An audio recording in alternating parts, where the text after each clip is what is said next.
बढ़ते शैवाल के कारण वाराणसी में गंगा के बदले रंग का मामला गरमाया हुआ है। पिछले 20 दिनों से गंगा का रंग हरे में तब्दील हो गया है।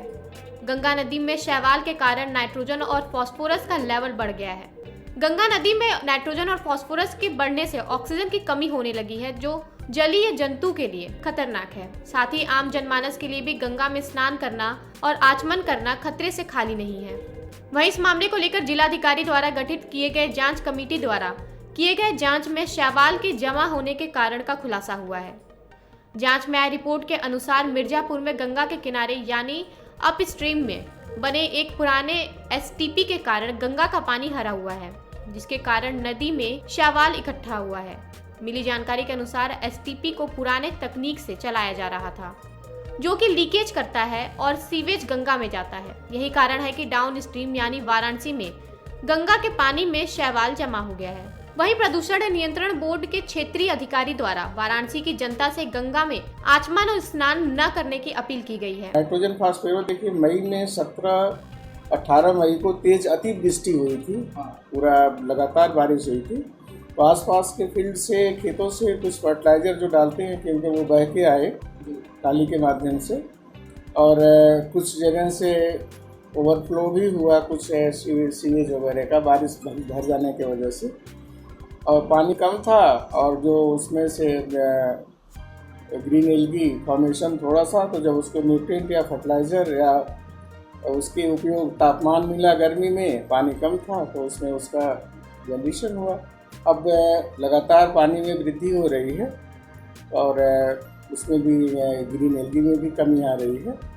तो ऐसा प्रतीत हो रहा है कि आगे आने वाले कुछ ही दिनों में गंगा का पानी काफ़ी साफ और ग्रीन जो कलर है वो सब खत्म हो जाएगा। और अगर अब थोड़ा जहाँ नाव खड़ी हैं, जहाँ पे पानी स्टेगनेंट है, वहाँ पे अभी आचमन कुछ दिन, 1-2 दिन या जो भी है ना करे तो ठीक है। 1-2 दिन वो भी उस पर कार्रवाई हो रही है, सफाई भी चल रही है।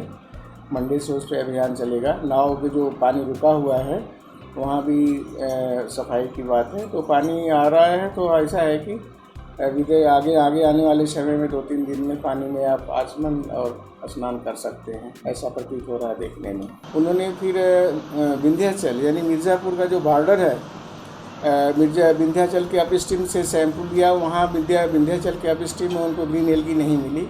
उनकी जो रिपोर्ट है, उनकी आख्या है कि नीचे आने के बाद में कन्वेंशनल सिस्टम पर, पुरानी पद्धति पर, लेगुनी सिस्टम पर, जो केवल टैंक बना करके ही उसमें सफाई होती है। 4 MLD का एक सीवेज ट्रीटमेंट प्लांट विंध्याचल में बना हुआ था। अतिवृष्टि के कारण उसमें काफ़ी ग्रीन एल्गी ब्लूम भरा हुआ था उसमें, क्योंकि जो लेगुनिक सिस्टम में है उसमें एरोबिक, एनारोबिक और फैकल्टी प्लांट्स ही होते हैं। तो जहाँ एनारोबिक सिस्टम या उसमें ट्रीटमेंट होता है तो उसमें एल्गी का डिपोजिशन था, तो ओवरफ्लो होकर आके गंगा में मिला। उनकी जो रिपोर्ट है हमारे क्षेत्रीय बीएचयू के इंस्टीट्यूट ऑफ एनवायरमेंटल स्टडीज के प्रोफेसर कृपा राम के मुताबिक गंगा के ऊपर बना ये शैवाल सूर्य के रेडिएशन के खिलाफ एक कवच बना लेता है, जिससे जल में बीओडी की कंस्ट्रक्शन कम होने लगती है, जिससे नाइट्रोजन और फास्फोरस की मात्रा बढ़ जाती है।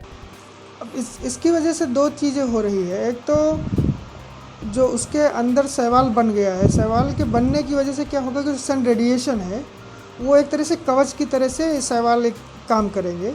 तो उसमें जो ऑक्सीजन का एक्सचेंज होता है एटमॉस्फेयर से पानी के साथ में, जिससे हमारा बीओडी जो होता है या डिजॉल्व्ड ऑक्सीजन होता है, उसकी कंसंट्रेशन बराबर रहती है। अब जब ये सतह पर ज़्यादा समय तक अगर रहेंगे तो ये सन रेडिएशन को ब्लॉक करेंगे और आपका जो ऑक्सीजन होगा एटमॉस्फेयर के ऑक्सीजन के साथ में उसका एक्सचेंज नहीं हो पाएगा। सो फिर क्या होगा, उसके अंदर जो जीव जंतु हैं, स्पेशली जो फिशेज हैं, एल्गीज और जो माइक्रो ऑर्गेनिजम्स हैं, वो लोग अपना डिजॉल्व्ड ऑक्सीजन को यूज़ करना शुरू करेंगे सर्वाइवल के लिए।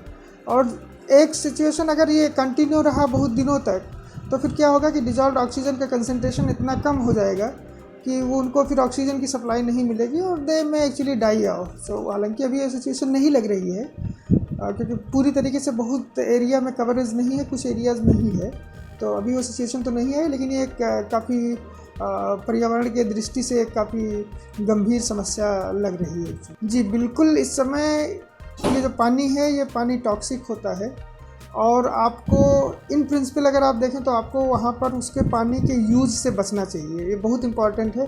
इवन जो लोग डेली अगर वहाँ पे नहाने के लिए जाते हैं, बहुत से हमारे लोग संस्कृति में, हिंदू संस्कृति में लोग स्नान करने जाते हैं, तो ये एक ऐसा समय है जहाँ पर उसमें स्नान करना ज़्यादा उचित नहीं होगा। पीने के लिए तो सर्टेनली उसको नहीं पीना है, और जहाँ तक अवॉइड करें उसको, वहाँ से जो सप्लाई है वाटर का वो आसपास के जो लोग हैं उसको यूज़ करना बंद कर दें, क्योंकि ये दिक्कत हो सकता है इससे।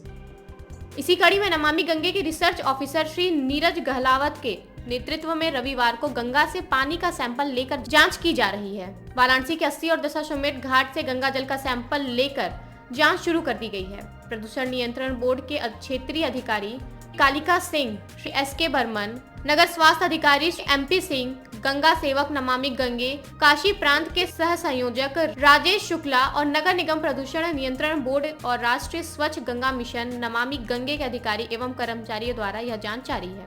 देखिए, मैं अगर शुरू से बताता हूँ, जब पहली बार से इंसिडेंट रिपोर्ट होना शुरू हुए हैं तभी से नमामि गंगे ने इसका संज्ञान लिया है। डिस्ट्रिक्ट एडमिनिस्ट्रेशन के साथ इस पर लगातार मीटिंगें की हैं। निर्देशित किया गया है पॉल्यूशन कंट्रोल बोर्ड को भी, DM सर के थ्रू भी और नमामि गंगे में DG सर के थ्रू भी, तो वो चीज़ों पर लगातार NMCG की और डिस्ट्रिक्ट एडमिनिस्ट्रेशन का समन्वय बना हुआ है। लगातार कोऑर्डिनेशन में इसमें काम हो रहा है। एक्टिविटीज़ क्या क्या की गई हैं इसमें, तो जितने STP हैं उनकी रेगुलर मॉनिटरिंग हो रही है। उसके अलावा एक फ्रीक्वेंसी पे पहले भी मॉनिटरिंग हो रही थी, उसको इंश्योर किया गया कि जितने भी STP हैं वो सारे STP अच्छे से काम करें, कोई अनट्रीटेड सीवेज नदी में STP के थ्रू ना आए। वाराणसी में भी स्पेसिफिकली रमन्ना का जो STP है वो ट्रायल फेज में अभी चल रहा है। 80 से डाइवर्ट होके 70 मिलियन लीटर पर डे पानी अभी उस ट्रीटमेंट प्लांट में पहुंचने लगा है, और इस मंथ के एंड तक जो थोड़ा बहुत ओवरफ्लो अभी बचा है 80 का, उसको भी कंट्रोल किया जाएगा।